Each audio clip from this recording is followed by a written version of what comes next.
The breakup arrived on a Tuesday night, the kind that leaves the city humming while your chest goes silent. I was standing in my apartment kitchen, the neon from the street cutting blue lines across the counter. When her message landed, short, polite, final, no fight. No accusations, just the clean snap of a door closing. I stared at my phone while the coffee maker clicked and cooled, and I knew this was the moment people talk about.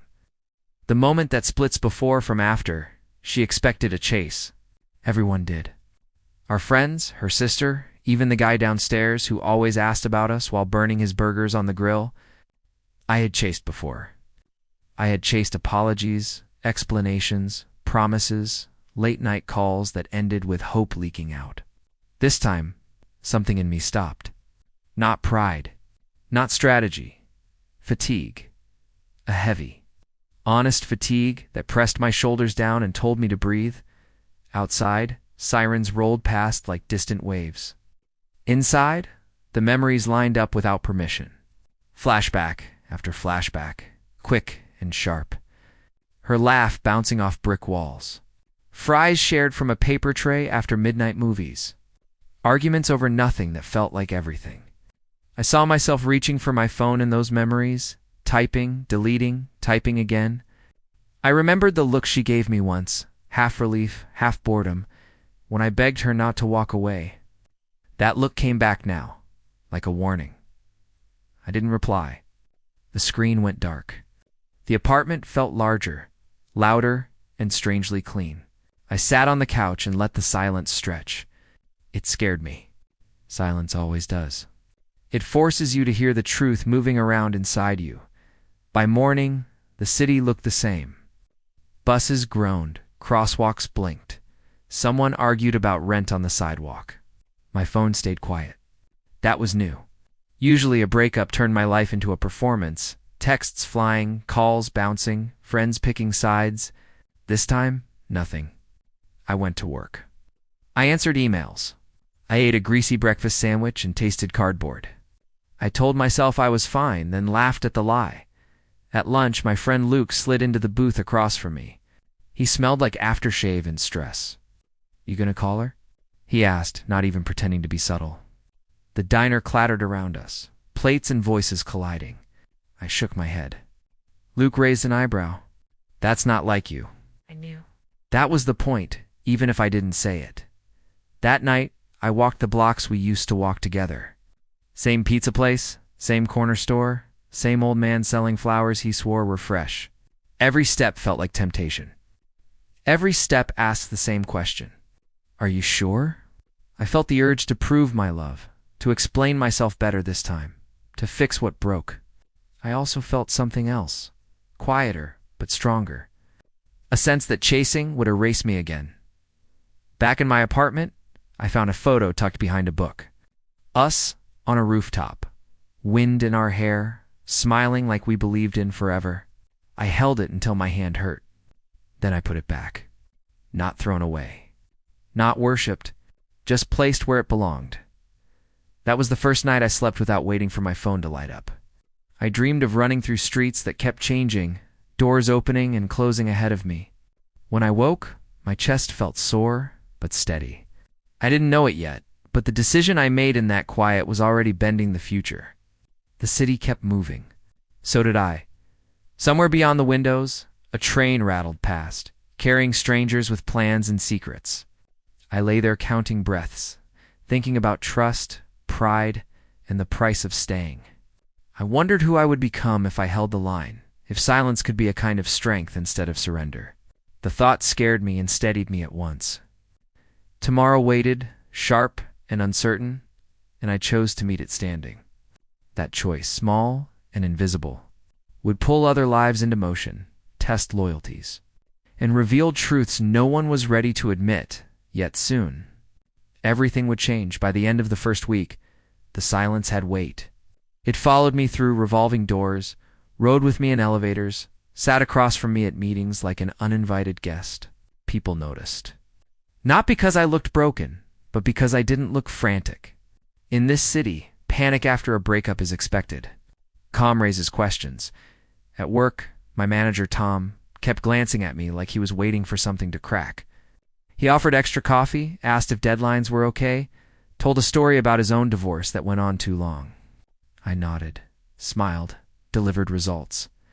When you keep producing, people leave you alone. That became my shield. Nights were harder. I cooked for one and made too much food out of habit mac and cheese with breadcrumbs.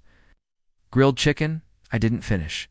A slice of apple pie from the place on 5th that stayed open late. I ate standing up, watching headlights slide across the wall.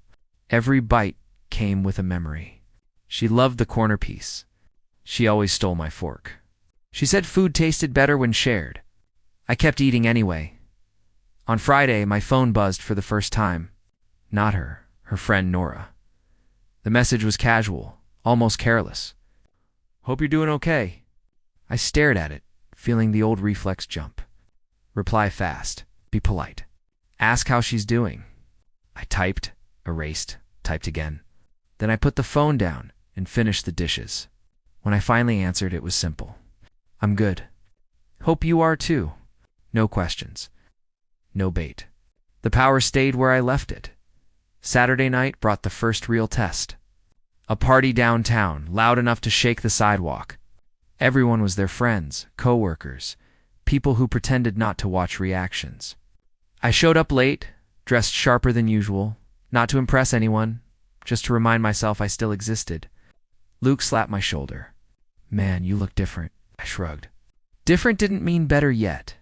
She was there. I felt her before I saw her, like a change in air pressure.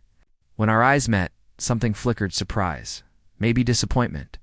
She smiled, the same smile she used when she wanted to control the tone of a room. I nodded once and turned back to my drink. Whiskey burned clean. My heart didn't race. That scared me more than missing her. People watched. They always do. They waited for the scene, the pulled-aside conversation, the dramatic walk outside. It didn't happen. I talked to Ryan from accounting about a promotion he was chasing. I laughed at a joke I'd barely heard. I stayed an hour and left without explanation. Later, alone, the urge hit hard. My phone in my hand, her name a ghost above the screen. Flashback, the night she said she needed space, how I promised to give it and failed within days. How she looked relieved when I chased. How relief turned into distance. I set the phone down like it was hot.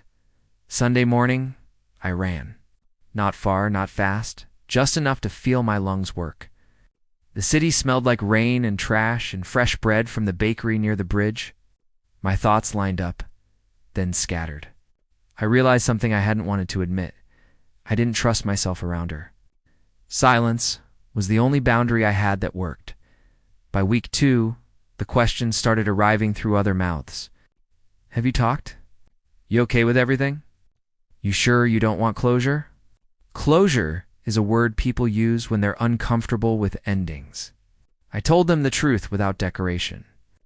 "I'm focusing on my life." It sounded like a line. It felt like a plan. Then came the call. I didn't answer. Her number late. I watched it ring, then stop. No voicemail. 10 minutes later, a text. "We should talk." No apology. No urgency. Just an assumption. I felt a strange calm spread through me. Not satisfaction. Clarity. I went to the window and watched the street. A couple argued softly near a taxi. Someone dropped groceries and laughed at themselves. Life moved forward without checking with me. I typed 3 words, honest and controlled. Not right now. I didn't know what that refusal would set off. I didn't know how much my silence would echo in rooms I wasn't in, or how it would force truths to surface. I only knew this for the first time. I wasn't reacting. I was choosing. And in this city, choice changes the rules. The rumors reached me before the truth did. That's how it works in cities like this. News doesn't travel straight, circles, picking up opinions and fingerprints along the way. By the 3rd week, people weren't asking how I was anymore. They were asking what I knew. I first felt it at the gym. Same place, same hour, different energy. Ryan stopped mid-sentence when I walked in. Nora avoided my eyes. Someone whispered my name and laughed like it was harmless. I caught fragments, scold, moved on fast. Never cared like we thought. Funny how silence lets others write your story for you. That night, Luke came over with takeout and a serious face. Burgers, fries, 2 shakes, because he never learned restraint. He dropped onto the couch and got straight to it. "She's not doing great," he said. I didn't respond. He kept going. "She told people you shut her out, that you're acting like she never mattered." I felt the sting then. Not because of what she said, but because part of me wanted to defend myself. Flashback. Me standing in her doorway months ago, explaining my feelings with shaking hands while she scrolled her phone. I swallowed the memory. "I'm not explaining myself anymore," I said. Luke studied me like he was trying to decide if this version would last. A few days later, I ran into her sister Claire outside a coffee shop. Same place where we used to meet before work. She blocked my path, polite but sharp. "You know she's hurting," she said. I nodded. "I know." Claire waited for more. There wasn't any. She shook her head, frustrated. "You could at least talk to her." I met her eyes. Talking didn't save us before. It ended the conversation. The city tested me in small, cruel ways. Songs we shared played in stores. A couple argued on the subway using the same words we used. Even the weather felt personal rain on days that already felt heavy.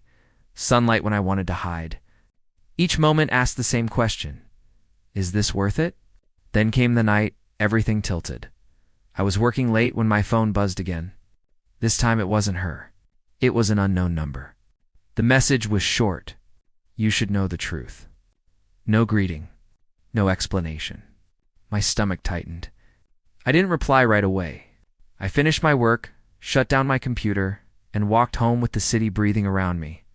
At my apartment, I finally answered. "About what?" The reply came fast. "The reason she left, the reason she expected you to chase."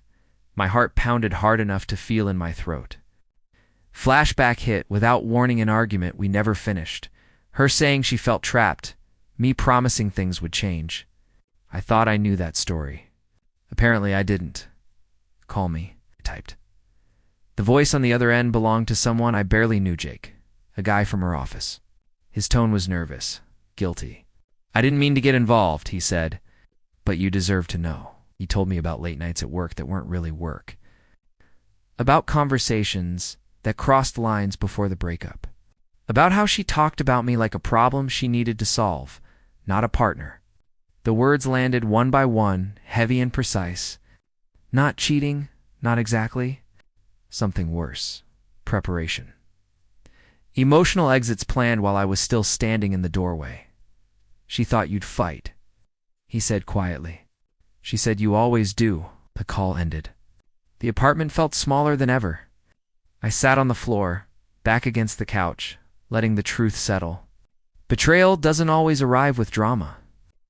Sometimes it shows up as confirmation of what your instincts whispered but your heart ignored. That night she called again. I didn't answer. Not out of anger. Out of understanding. I finally saw the pattern clearly. The chase kept her comfortable. My silence disrupted the script. Outside, the city lights flickered like they were unsure of themselves. Inside, something locked into place. I wasn't just protecting myself anymore. I was stepping out of a role I'd been playing for years. I didn't know how she'd react when the truth caught up with her. I didn't know how far this would go, or who else would be pulled into it. But I knew one thing with absolute clarity. The man she expected to chase no longer existed. And soon she would feel that loss in ways she never anticipated. Once you know something, you start seeing its shadow everywhere. In old conversations, in pauses that felt harmless at the time. In the way she always seemed one step ahead emotionally, already packing her bags while I was still rearranging furniture. I didn't confront her. That was the hardest part. Every instinct I had wanted a showdown. Answers, accountability, some clear winner and loser. But confrontation would have put me back where she expected me to be. Reacting, proving, explaining. Silence again was the only move that made sense. She felt it. 3 days after that call, she showed up at my building. No warning. No text. Just her voice through the intercom, softer than I remembered. "It's me. I just want to talk." I stood in my kitchen, coffee cooling untouched, heart steady in a way that surprised me. Flashback rushed in her standing there months ago, coat on, saying she needed space, promising we'd talk later. Later never came. I pressed the button. "I'm not coming down," I said. There was a pause. "Why? Because you didn't come to talk," I replied. "You came to see if you still could." Silence stretched. I imagined her face, the shift in expression when control slips away. "That's not fair," she said finally. "I know," I answered. "Neither was planning your exit while I was still trying to fix things." Her breath caught. That was confirmation enough. "Who told you?" she asked. "It doesn't matter," I said. "What matters is I'm done playing my part." She tried again. Different angle, memories, shared history. The good times. She reminded me of the night we got caught in the rain and laughed like kids. Of the dinners, the plans, the future we almost had. Every word was a hook I used to bite before. This time, I listened without grabbing on. "I didn't chase," I said calmly, "and that's what you can't stand." Her voice sharpened. "So you're just erasing me?" "No," I said. "I'm choosing myself." She hung up. The fallout was immediate and messy. Mutual friends called, texted, stopped by. Some were confused. Some angry on her behalf. Some quietly impressed. The city loves a narrative, and this one was changing fast. She went from the one who walked away strong to the one who lost control of the ending. At work, productivity climbed. Not because I was happier, but because focus is easier when you stop bleeding energy into the wrong places. Tom noticed. So did upper management. Opportunities surfaced that I hadn't had space to see before. Funny how clarity works. One night, weeks later, Luke and I sat on a rooftop, cheap beer between us. The city stretched out like a promise. "She didn't think you had it in you," he said. "To walk away like this?" "I didn't either," I admitted. "She asked about you," he added. "A lot. That didn't give me satisfaction. It gave me closure I didn't know I needed. Not the kind people talk about, the kind that arrives quietly, without applause." Then came the letter. Handwritten. Slipped under my door. No return address. She wrote about fear. About not knowing who she was without being wanted. About how my silence forced her to sit with herself without my attention softening the truth. She didn't ask me back. She didn't apologize cleanly either. It was raw, incomplete, human. I folded it carefully and put it away that night. I realized something important. Revenge isn't loud. Redemption doesn't announce itself. Sometimes the most powerful shift happens when you stop chasing validation and let people face the space you leave behind. I didn't know what the final outcome would be, whether we'd ever speak again, whether forgiveness was even on the table, but I knew this chapter was closing on my terms, and in the distance, beyond pride and pain, something new waited. Not love yet, not peace fully, but freedom, the kind that comes when you finally stop running in circles.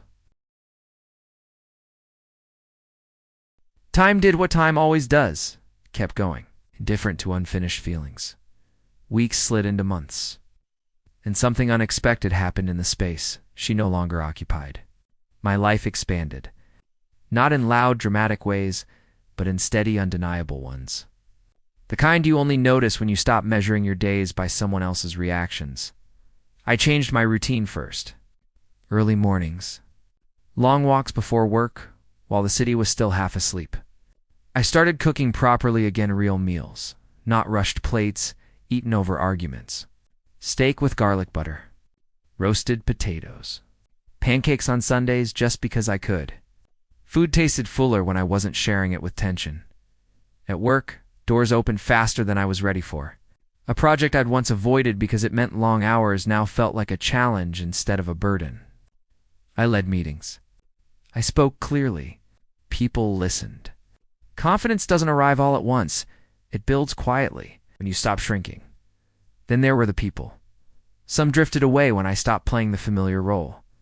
Others leaned in. New friendships formed without history attached, without sides to pick. I met people who only knew me as I was now, not as half of something else. That mattered more than I expected. One night at a small bar near the river, I met Grace. Not love at first sight. Not fireworks. Just conversation that flowed without effort. She talked about architecture, about growing up, moving from city to city, about how she valued honesty, even when it hurt. I listened without calculating my next move. That alone felt revolutionary. I didn't rush it. That was new too. Meanwhile, her presence lingered at the edges of my life like a song you can't quite forget. Friends mentioned her less, but when they did, the tone had changed. She wasn't glowing anymore. She wasn't broken either. She was unsettled. Luke told me she'd asked if I was dating. He told me she looked tired when she asked. Not jealous, something closer to regret mixed with disbelief. Flashback hit me hard that night. The first time she cried in front of me, admitting she didn't like who she became when she felt powerless. I'd held her and promised I'd never leave. I meant it then. But promises don't survive when only one person is honoring them. The letter she wrote stayed in my drawer. I read it once more, months later. I noticed things I'd missed before: the way she circled around accountability, the way she framed loss without fully naming its cause. It wasn't malicious. It was human. Still, it wasn't enough. One afternoon, as fall settled in, my phone buzzed with a familiar name. Her name. My chest tightened, not with longing, but with awareness. I let it ring. Then, surprisingly, I answered. We spoke calmly. Carefully, she asked how I was. I told her the truth. I'm good, not polite good. Real good. She paused, then said something that landed harder than any apology. You're not supposed to be better without me. I smiled, though she couldn't see it. That's where you were wrong, I said. She admitted the silence changed her. Forced her to see how much of her identity depended on being pursued. How she mistook attention for love. How losing the chase felt like losing herself. I thought you'd come back, she said softly. I planned for that. That plan cost us both, I replied. We ended the call without promises, without bitterness. When I hung up, I didn't feel victory. I felt release that night. Walking home under streetlights, I understood the deeper truth. Not chasing her didn't just change how she saw me. It changed how I saw myself. I stopped negotiating my worth. I stopped auditioning for love. The city felt wide again.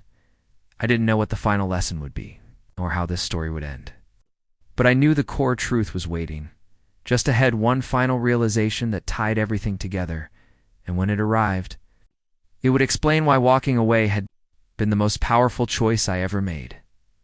The truth didn't arrive as a revelation. It arrived as a calm, the kind that settles in your chest when nothing is pulling you backward anymore. Months after our last call, on an ordinary evening, I understood what had really changed. Not her. Not the relationship. Me. I was sitting alone at a small diner, the kind with cracked vinyl seats and a menu that hadn't changed in 20 years. I ordered meatloaf, mashed potatoes, and iced tea. Comfort food. Honest food. The waitress called me hun, without knowing my name. Outside, traffic rolled past, steady and uninterested in my history. And for the first time, I realized I wasn't waiting. Not waiting for a message. Not waiting for validation. Not waiting for someone to decide. My value. Flashback hit softly, not like before. I saw myself in earlier years bending, explaining, shrinking to keep love close. I remembered how chasing made me feel important for a moment, then empty afterward. How I mistook emotional labor for loyalty. How I thought endurance was proof of love. I hadn't chased her after the breakup, and that forced everyone, including me, see the truth clearly. She didn't miss me at all. First, she missed the certainty, the reassurance, the power of being wanted without effort, and I didn't. Grow because she left, I grew because I stopped. Running after someone who was already halfway gone, that distinction mattered. Later that week, I ran into her one last time, completely unplanned. A crosswalk downtown, late afternoon. The city paused us between red and green. She looked different, not worse, not better, just exposed, like someone standing without armor. We talked briefly, about work, about life, about nothing important. Then she said it. I never thought silence could hurt more than words. I nodded.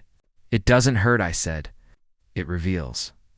She looked at me like she finally understood. Not with regret that begged for another chance, but with clarity that arrived too late to change anything. I see you now, she said. I know, I replied. The light changed. We walked in opposite directions. No dramatic ending. No music swelling. Just a people continuing forward. That was the moment everything clicked. Not chasing her. Didn't make me win. It made me free. Free from the cycle of proving. Free from the addiction. To being needed. Free from confusing love with pursuit. In the silence, I found dignity. In the absence, I built a life in letting go. I learned what staying true to myself actually meant. People think power is loud. They think it announces itself. They think it looks like confrontation. Control, dominance, they're wrong. Real power is restraint. It's knowing when not to speak, when not to chase, when to walk away without slamming the door. That's what changed everything. Not because she came back, not because she begged, not because I proved anything to anyone, but because I finally stopped abandoning myself.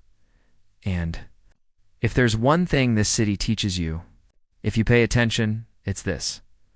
The moment you stop chasing what drains you, you make room for what actually deserves you. That lesson stayed with me, and it always will. Change doesn't announce itself. It shows up quietly, in how people treat you when you stop explaining yourself. After everything settled, after the silence did its work, I started noticing how the world responded differently to me. Conversations shifted. People listened longer. Interruptions stopped. Even strangers carried themselves differently around me, like they sensed something solid where uncertainty used to live. This wasn't arrogance, it was alignment. Luke noticed it first. You don't lean forward anymore when you talk, he said one night, as we sat outside a late-night taco spot, grease-stained paper between us. You used to lean in like you were asking for permission. It hit harder than he intended.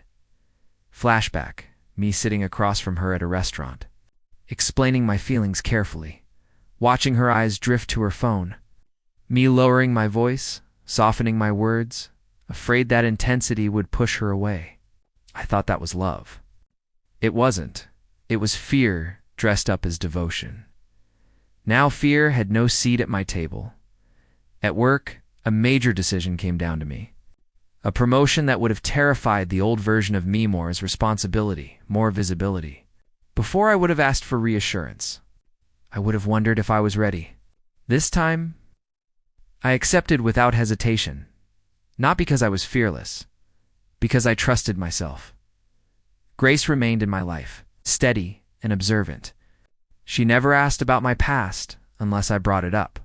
One evening, walking along the river, she said something simple that stayed with me. You don't chase attention, she said. You attract it by being present. That sentence unlocked something. The reason that breakup changed everything wasn't because of loss. It was because I finally learned the difference between attention and connection. She wanted attention. I wanted connection. And when I stopped chasing attention, connection found me. Meanwhile, the ripple effects reached further than I expected. Mutual friends who once took sides started reevaluating their own patterns. One admitted he stayed in a draining relationship because he feared being alone. Another said watching me walk away gave him courage to set boundaries. At work, I never preached. I never explained. I simply lived. Differently, that's when I understood the final layer of the lesson. When you stop chasing someone who benefits from your pursuit, you don't just reclaim your dignity, you expose dynamics others are too afraid to name. Her story continued without me. I heard fragments. She dated briefly, pulled away quickly, tried to recreate the feeling of being wanted without earning it. But something was different now. The old script didn't work anymore, because silence teaches people lessons words never can. One night, alone in my apartment, city lights blinking like distant thoughts, I stood at the mirror and barely recognized the man looking back. Not because he changed his appearance, but because his eyes were calm. That calm was I wasn't proud of not chasing her. I was grateful. Grateful. I didn't beg. Grateful I didn't collapse. Grateful. I didn't trade my self-respect for temporary reassurance. Some losses save you, and that realization carried me into the final chapter of this story. If I could speak to the man I was before the breakup, I wouldn't tell him to be stronger. I'd tell him to be honest. Honest about how chasing made him feel small. Honest about how love shouldn't require performance. Honest about how staying silent isn't weakness. It's discernment people misunderstand. This story, when they hear it, they think the lesson is, don't chase someone after a breakup. That's not it. The real lesson is knowing why you. Chasing what it costs you. I chased because I was afraid of being replaceable, afraid of being forgotten, afraid that if I wasn't wanted loudly, I wasn't valuable. But value isn't loud. It's consistent. It's grounded. It doesn't beg. Months later, I ran into her again, this time through someone else's story, not my own. A mutual friend said, "She talks about you," like a turning point. That didn't inflate my ego. It humbled me, because I didn't change her by staying silent. I changed myself, and that forced her to confront what she lost. Some people only understand your worth once you stop offering it freely. That truth applies everywhere. In relationships, in friendships, in business, in life. I think about the title sometimes. I didn't chase her after the breakup, and that changed everything. What changed wasn't the ending, it was the direction. I stopped running in circles, stopped proving, stopped shrinking. And when you stop shrinking, the world adjusts. So if you're listening to this story, if you're standing at that same crossroads, wondering whether to send that message, make that call. Explain yourself one last time, pause. Ask yourself one question. Am I chasing because I love? Or because I'm afraid? Because the moment you stop chasing out of fear, you don't lose people, you lose illusions. And what you gain is something far more powerful yourself.